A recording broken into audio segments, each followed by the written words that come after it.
ABC poll that came out yesterday, it is tied. You talk to people in both camps. Now, the Trump people will tell you they're going to win by 80 points. You talk to the Harris people, it is tied. I mean, they are under-indexing among Hispanic voters and black voters, and they trying to bring everybody home. By the end, they're over-indexing in white, college-educated voters, and you know, margins of errors. We always have, remember these margins of errors, 3.1%. This thing could go either way. What do the last 3 weeks look like to you? Well, I tell you, it's a battle between, it's a usual map of Pennsylvania.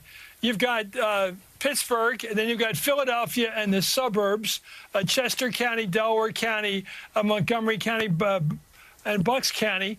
And all those on one side, Philadelphia is the big one. Philadelphia brings in about 600,000 votes. It used to be back in 1960, just to put it in historic perspective, Philadelphia brought in 330,000 votes, a majority for Kennedy, and won the state by 100,000. Now they bring in about 600,000 votes in Philadelphia to win the state by about 80,000 in 2020. So it's still the city where you have to measure it against what's going on in the rural parts of the state. You go out in the rural parts of Pennsylvania, it is rural, it's very different, it doesn't feel like the city, it's not the suburbs, there's no downtown really, and it's a very conservative area, and they're voting for Trump. And then you go to the burbs around Philadelphia, like Bucks County, and they sort of are part of the Amtrak route, much more New York oriented, much more East Coast.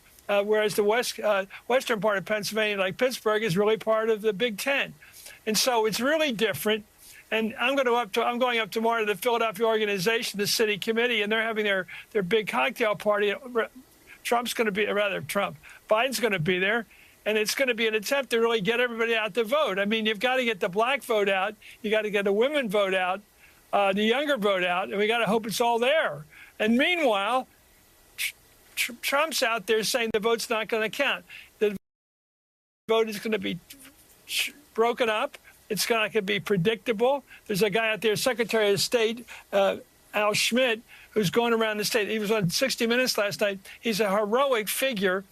He's been put in there by Josh Shapiro, the governor, and this guy's trying to run an honest thing. He says there's no cheating, there's no foreigners voting, no illegal people voting. It isn't happening, and yet Trump is stirring it around that you really can't count it because you've got mail-in votes. He said if you have a 45-day lead for mail-in votes, there must be something going on here. What? Nothing. And this is Trump really trying to screw up American democracy like he did on January 6th and 21. He wants to screw it up so people don't even believe in the vote. That's his game here. Either win or blame it as a stolen election. He's been doing that going all the way back to when Ted Cruz beat him in the Iowa caucuses in January of 2016. Kamala Harris last night was in North Carolina, and I think she delivered what is the start of her closing message over the next 3 weeks. Take a look. Donald Trump intends to end the Affordable Care Act. And he has no plan to replace it. Did you see the debate? He has concepts of a plan.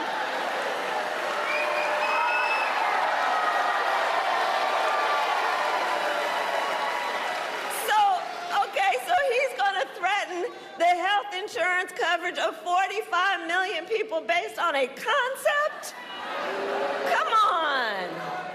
And take us back to when insurance companies had the power to deny people with pre-existing conditions. You know where I'm going. Well, we are not going back.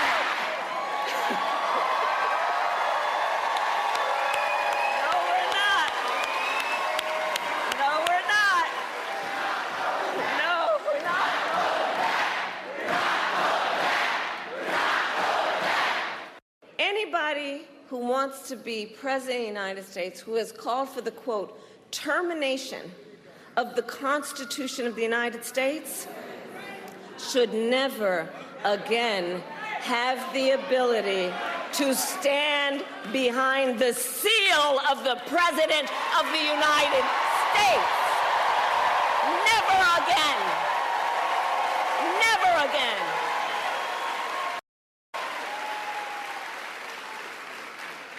And the people who know him best know it. His former national security advisor, 2 of his former defense secretaries, his former chief of staff in the White House, his own vice president, have all warned America Donald Trump is unfit to serve. Let's bring in New York Times bestselling author Jonathan Alter. He's the author of the new book titled American Reckoning: Inside Trump's Trial and My Own, in which he details his experience attending Donald Trump's hush money trial in New York. So, Jonathan, let's start by just talking about American politics.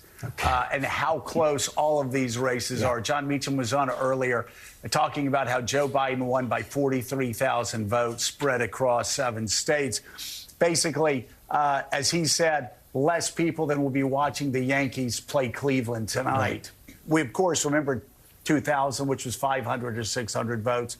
2004, which George W. Bush won more comfortably, and yet you could fit more people into Ohio State's football stadium than decided that election as well. And other than Barack Obama in 2008 and 2012, every race has come down to a few thousand votes here and a few thousand votes there. Looks like it's going to be the same this time as well. How do you see the last 3 weeks playing out? What you heard Kamala Harris's message last night. She'd said that, you don't need a president who won't release his medical records, who won't do a debate even on Fox News, and who won't do a 60-minute sit-down. Is that a strong closing statement? It's a very important part of her closing statement, Joe. We've all known this has been a hope versus fear election. I think it's also now a strong versus weak, but it is Harris who's flipping the script and making Trump look like a coward. Last night she called him weak and unstable, and that will be a very important part of her message. And I think you can expect, probably as early as this week, that at her rallies you're going to see her people in the audience going, bok, bok, bok, bok, like Trump's a chicken. He won't go and debate her. He won't even go on 60 Minutes. And, Karl Rove always said you go after your opponent on his strengths. And if you can take down that strength, you win the election. So Trump is posing as a strong man, but we all know he's a coward underneath, like the bully on the playground. And so she has to flip that script. She has to keep her foot on his neck every day with new imaginative attack lines that convey that she is the one who can be trusted with the presidency and that he is dangerous Don, demented Don. That's the kind of line that surrogates would use. By the way, I don't think the surrogates' language is nearly vivid enough. They're not being nearly tough enough in their attacks on Trump. But she is on the right track. It's all within the margin of error. The press should pay less attention to the polls and more attention to the stakes and cover it less as a horse race than a fight for the future of democracy. So, Jonathan, earlier on the program, John Meacham was saying that this is going to come down to, what, like 40,000 votes in just a few swing states. There are still some people who haven't decided. What do you make of what you're hearing from Donald Trump in these closing? It seems that he has made a kind of very dark rhetoric about migrants, that they've replaced the 2019 caravan of people coming into the country with attacks on people who are already in the country. How do you see that playing out? And what do you think the Harris campaign can do to kind of highlight the darkness in that, or just leave that be? Well, I think it is a problem to be talking about immigration generally, because you want people focused on other things. So I'm not sure that she should, respond directly to all of that. But the surrogates need to get out the message. This is not America. We don't do this. I keep coming back to these lines, which I have in American Reckoning in my book. Lincoln talked about, in the Gettysburg Address, testing whether this nation or any nation so conceived and so dedicated can long endure. So we're talking about a definition of who we are and who we want to be as a people. And this is not who we are, the way he's talking. And then the other thing that I think is just so important for Democrats is if this is a fight for democracy, which I believe it is, like my late father went and fought in World War II, was shot down over Europe. George H.W. Bush was shot down in the Pacific. They were fighting, putting their lives on the line, like so many soldiers, for democracy. If they can risk their lives, what can we do? What can we do for democracy? And each of us has to ask ourselves that question, and whether that gets you out to phone banking in battleground states, which you can do from non-battleground states or whatever. In my case, it's bearing witness, in that trial and elsewhere. That's the question we have to ask. Like Franklin Roosevelt said, he had everybody put a decal in their window at the depths of the Depression. And it was a blue eagle, and underneath it said, "We do our part." So what's our part right now in the last 3 weeks? I'm not talking about Kamala Harris. The rest of us, what's our part? Will we defend democracy? Even though we don't have to put our lives on the line. All we have to do is get up off the couch or, convince Uncle Bob that, it's worth it to get up off the couch. That's why I wrote this book, was to convince Uncle Bob to get up off the couch. And I think if people of good faith, and there are millions in this country, put their mind to it, what Lincoln called the better angels of our nature will prevail. But this is the national moment of truth. This next 3 weeks will define who we are as a people for decades to come. That's how stark the choice is. Chris Matthews, hearing what Jonathan is saying,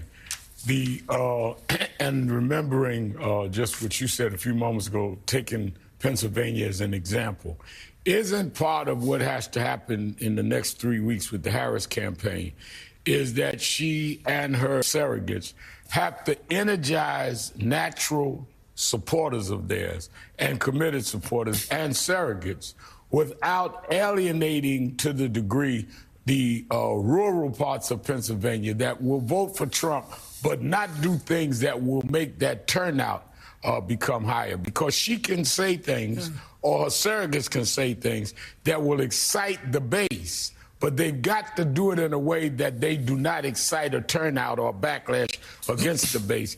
Isn't that the needle the thread that she's got to get through the needle?